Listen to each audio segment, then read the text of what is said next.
ಮೂಡಬಿದ್ರೆಯಲ್ಲಿ ನಡೆದಂಥ ಘಟನೆಯ ಬಗ್ಗೆ ಇವತ್ತು ನನ್ನನ್ನು ಕೆಲವು ಸಂತ್ರಸ್ತೆಯರು ಭೇಟಿ ಮಾಡಿದರು. ಅವರು ಮತ್ತು ನಮ್ಮ ವುಮೆನ್ ಕಮಿಷನ್ ಅಧ್ಯಕ್ಷರು ಚೇರ್ಮನ್ ಅವರ ಜೊತೆಯಲ್ಲಿ ಅವರೆಲ್ಲ ಭೇಟಿ ಮಾಡಿದರು. ಅವರ ಏನು ನಡೆದಂಥ ಘಟನೆಗಳನ್ನು ಅವರೆಲ್ಲ ನನಗೆ ತಿಳಿಸಿದ್ದಾರೆ. ಅದನ್ನೇ ಆಧಾರವಾಗಿಟ್ಕೊಂಡು ಈಗಾಗಲೇ ನಾವು ಆ ಇನ್ಸ್ಪೆಕ್ಟರನ್ನು ಸಸ್ಪೆಂಡ್ ಮಾಡಿ ವರದಿಯನ್ನು ಕೊಡಬೇಕು ಸರ್ಕಾರಕ್ಕೆ ಅಂತೇಳಿ ನಾನು ಕೇಳಿದೆ. ಆದರೆ ಇವತ್ತು ಅವರ ಅನೇಕ ಇನ್ಸಿಡೆಂಟ್ಗಳನ್ನು ಅವರು ಹೇಳಿದ್ದಾರೆ.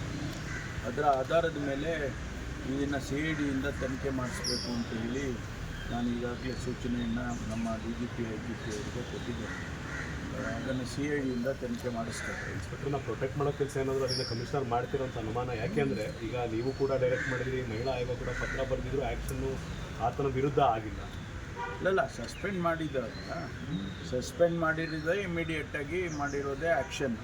ಆಮೇಲೆ ವರದಿಯನ್ನು ಕೊಡಬೇಕು ಅಂತ ಕೇಳಿದ್ದು, ಆ ವರದಿಯನ್ನು ಕೊಡ್ತಾರೆ.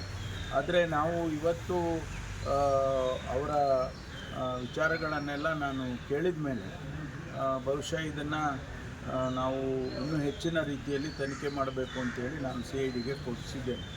CID ತನಿಖೆ ಆದಮೇಲೆ ನಮಗೆ ಸತ್ಯಾಂಶ ಹೊರಗಡೆ ಬರುತ್ತೆ. ಇವತ್ತು ಭೇಟಿಯಾಗಿರುವಂಥ ಸಂತ್ರಸ್ತರು ಬಿಟ್ಟು ಇನ್ನೊಂದು ಸಲ ಇದ್ದಾರೆ, ಅದೆಲ್ಲ ತನಿಖೆ ಮಾಡುವಾಗ ಅದೆಲ್ಲ ಹೊರಗಡೆ ಬರುತ್ತೆ.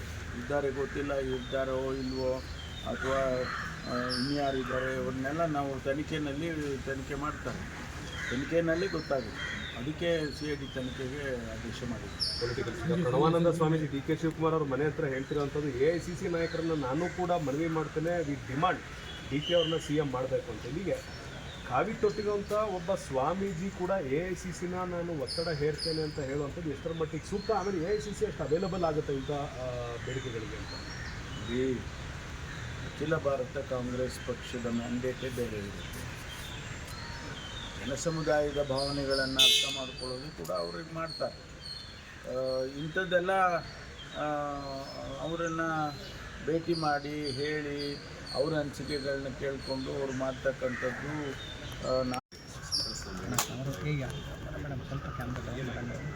ಇಲ್ಲ, ಹಲವಾರು ಸಂತ್ರಸ್ತೆಯರು ಇವತ್ತು ಬೆಳಗಿನ ಜಾವನೇ ನನ್ನ ಮನೆಗೆ ಬಂದಿದ್ದರು, ಗೃಹ ಕಚೇರಿಗೆ ಬಂದಿದ್ದರು. ಸೊ ನಾವು ಆಲ್ರೆಡಿ ಅವರಿಗೆ ಅಲ್ಲಿನ ತನಿಖೆಯ ಬಗ್ಗೆ ವಿಶ್ವಾಸ ಇಲ್ಲ. ಮತ್ತು ಹಲವಾರು ಸಂತ್ರಸ್ತೆಯರು ಇದರೊಳಗಡೆ ಇರೋದ್ರಿಂದ ನನಗೆ ಅನ್ನಿಸ್ತು ಗೃಹ ಸಚಿವರನ್ನೇ ಅವರು ಸಂತ್ರಸ್ತೆಯರು ಭೇಟಿ ಆದರೆ ನ್ಯಾಯ ಸಿಗ್ಬೋದು ಅಂತ. ಸೊ ಹಾಗಾಗಿ ಅವರೆಲ್ಲರೂ ಪ್ರತಿಯೊಂದು ಸಾಕ್ಷಿಗಳನ್ನು ಗೃಹ ಸಚಿವರ ಮುಂದೆ ಇಟ್ಟು ಅವರ ನೋವನ್ನು, ಅವರ ದುಃಖವನ್ನು ಅವರು ಹೇಳ್ಕೊಂಡಾಗ ಗೃಹ ಸಚಿವರಿಗೆ ಅನಿಸ್ತು, ಹೌದು ಇದರಲ್ಲಿ ಇದು ನಿಷ್ಪಕ್ಷಪಾತವಾಗಿ ತನಿಖೆ ಆಗಬೇಕು ಅಂತ. ಈಗ CIDಗೆ ವರ್ಗಾವಣೆ ಮಾಡಲಿಕ್ಕೆ ಸಹ ಮೇಲಿನ ವರಿಷ್ಠ ಅಧಿಕಾರಿಯವರಿಗೆ ಫೋನ್ ಮಾಡಿ ಹೇಳಿದ್ದಾರೆ. CIDಗೆ ಒಪ್ಪಿಸಿ ಆ ಎಲ್ಲ ಸಂತ್ರಸ್ತೆಯರಿಗೆ ನ್ಯಾಯ ಸಿಗುವಂತೆ ಆಗಬೇಕು, ಸತ್ಯ ಅಸತ್ಯ ಬಹಿರಂಗವಾಗಬೇಕು. ಯಾಕಂದರೆ ಪೊಲೀಸ್ ಇಲಾಖೆ ಮೇಲೆ ಒಂದು ಭರವಸೆ, ಒಂದು ನಂಬಿಕೆ ಇರಬೇಕು ಅಂತಂದರೆ ಗೃಹ ಸಚಿವರ ಈ ಒಂದು ನಡೆ ನಮಗೆಲ್ಲ ವಿಶ್ವಾಸವನ್ನು ತಂದಿದೆ. ಜೊತೆಗೆ ಮೇಡಮ್, ನೀವು ಈಗಾಗಲೇ ಪತ್ರವನ್ನು ಕೂಡ ಕೊಟ್ಟಿದ್ರಿ ಕಮಿಷನರ್ಗೆ, ಏನಾದರೂ ರಿಯಾಕ್ಷನ್ ಅವ್ರ ಕಡೆ? ಪತ್ರವನ್ನು ಕೊಟ್ಟಿರೋ ಜೊತೆ ಸರ್ ಹೋಗ್ತಾ ಇದ್ರೆ ಸ್ವಲ್ಪ